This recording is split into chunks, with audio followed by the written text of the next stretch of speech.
नमस्कार मित्रांनो, स्वागत आहे तुमचं अमोक चॅनलवर। आजचा विषय अत्यंत महत्त्वाचा आहे, कारण अनेक लोक मेहनत करतात, पैसे कमावतात, पण तरीही कर्जातून बाहेर पडू शकत नाहीत। आणि यामागे एक कारण असतं जे बहुतेक लोकांना कधीच कळत नाही। आजच्या या व्हिडिओमध्ये आपण समजून घेणार आहोत की कर्ज का वाढतं, कोणते ग्रह माणसाला कर्जात अडकवतात, घरातील कोणता वास्तुदोष आर्थिक संकट निर्माण करतो, आणि सर्वात महत्त्वाचं म्हणजे कर्जातून बाहेर पडण्यासाठी सोपे उपाय काय आहेत। पण सुरुवात एका छोट्या उदाहरणाने करूया। कल्पना करा, तुमच्या हातात एक छोटी पाण्याची बाटली आहे, फक्त 200 ग्रॅम वजन। जर तुम्हाला ती बाटली हातात धरून उभं राहायला सांगितलं तर 1 मिनिट काहीच त्रास होणार नाही। 5 मिनिटांनी थोडं जड वाटायला लागेल, 10 मिनिटांनी हात दुखायला लागेल। पण जर तुम्हाला तीच बाटली अर्धा दिवस हातात धरून उभं राहावं लागलं तर काय होईल? ती 200 ग्रॅमची बाटली तुम्हाला 20 किलोसारखी वाटेल, आणि जर दिवसभर धरून ठेवावी लागली तर ती 200 किलोसारखी वाटेल। मित्रांनो, कर्ज देखील अगदी असंच असतं। सुरुवातीला ते खूप हलकं वाटतं, आपण विचार करतो की काही नाही, थोडे पैसे आहेत, नंतर भरून टाकू। पण जसजसा वेळ जातो तसतसं ते कर्ज वाढत जातं, व्याज वाढतं, ताण वाढतो, आणि एक वेळ अशी येते की माणूस स्वतःसाठी काम करत नाही, तो फक्त त्या व्यक्तीसाठी काम करतो ज्याचं कर्ज त्याला फेडायचं असतं।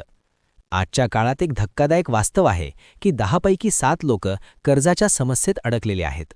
महागाई, EMI, लाईफस्टाईल, मोठे लग्न, महागडे फोन, गाड्या, या सगळ्या गोष्टींमुळे कर्ज वाढत चाललं आहे। पण इथे एक महत्त्वाचा प्रश्न आहे की कर्ज खरंच का वाढतं? याचं उत्तर समजण्यासाठी सर्वात आधी एक महत्त्वाची गोष्ट समजून घ्या। कर्ज 2 प्रकारचं असतं। पहिलं म्हणजे चांगलं कर्ज, ज्याला आपण उत्पादक कर्ज म्हणतो। हे ते कर्ज असतं जे आपण भविष्य सुधारण्यासाठी घेतो। उदाहरणार्थ, शिक्षणासाठी घेतलेलं कर्ज, व्यवसाय सुरू करण्यासाठी घेतलेलं कर्ज, घर बांधण्यासाठी घेतलेलं कर्ज, जमीन किंवा मालमत्ता घेण्यासाठी घेतलेलं कर्ज। हे कर्ज चुकीचं नसतं, कारण या कर्जातून भविष्यात उत्पन्न निर्माण होतं। जर तुम्ही शिक्षणासाठी कर्ज घेतलं तर तुमचं ज्ञान वाढेल, ज्ञान वाढलं की तुम्हाला चांगली नोकरी किंवा व्यवसाय मिळेल, आणि त्या उत्पन्नातून कर्ज फेडणं शक्य होईल। म्हणून अशा कर्जाला गुंतवणूक स्वरूपाचं कर्ज म्हणतात। दुसरा प्रकार म्हणजे वाईट कर्ज। हे ते कर्ज असतं जे आपण दिखाव्यासाठी, ऐशोआरामासाठी, महागड्या वस्तूंसाठी किंवा प्रतिष्ठा टिकवण्यासाठी घेतो। उदाहरणार्थ, काही लोक फक्त समाजात प्रतिष्ठा टिकवण्यासाठी महागडी गाडी घेतात, काही लोक लग्नात दिखावा करण्यासाठी मोठं कर्ज घेतात, काही लोक फक्त इतरांना प्रभावित करण्यासाठी महागड्या वस्तू विकत घेतात। हे सर्व वाईट कर्जाच्या श्रेणीत येतं। आणखी एक धोकादायक प्रकार असतो, आणि तो म्हणजे कर्ज फेडण्यासाठी घेतलेलं कर्ज। हा प्रकार सर्वात धोकादायक असतो, कारण मग माणूस कर्जाच्या साखळीत अडकतो। एक कर्ज फेडण्यासाठी दुसरं कर्ज, आणि दुसरं फेडण्यासाठी तिसरं कर्ज, आणि एक दिवस तो पूर्णपणे आर्थिक जाळ्यात अडकतो। आता एक महत्त्वाचा प्रश्न आहे की जीवनातील कोणत्या चुका माणसाला कर्जात ढकलतात? पहिली चूक म्हणजे इम्पल्स खरेदी। ऑनलाईन सेल दिसली की लोक लगेच EMI वर वस्तू घेतात।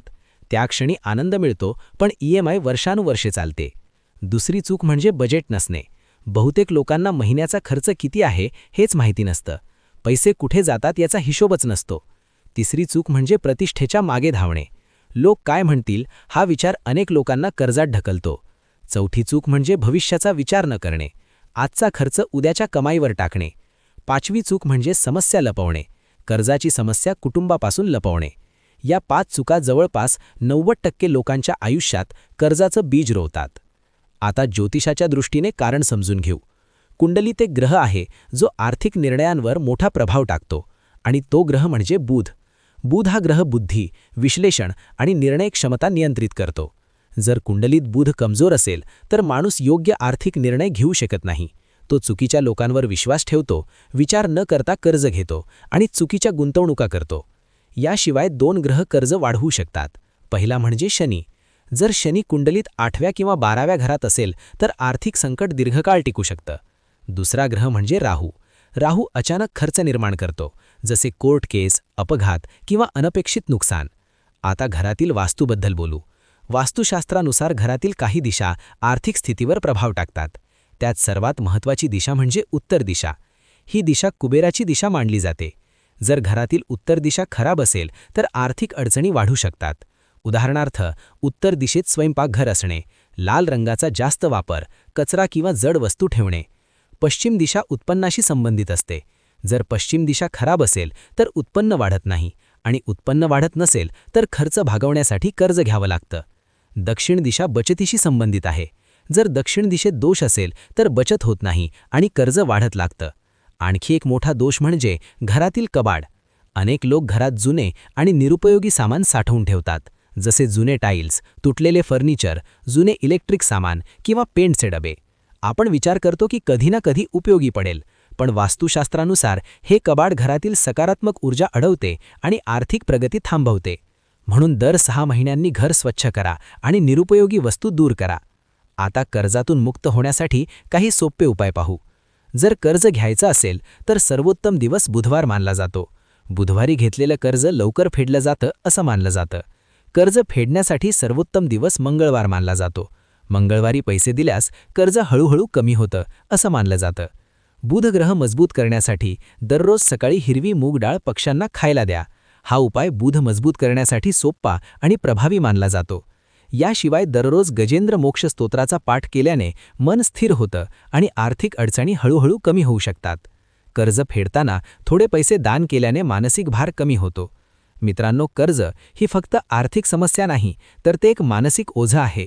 कर्जात अडकलेला माणूस हळूहळू स्वतःचं स्वातंत्र्य गमावतो.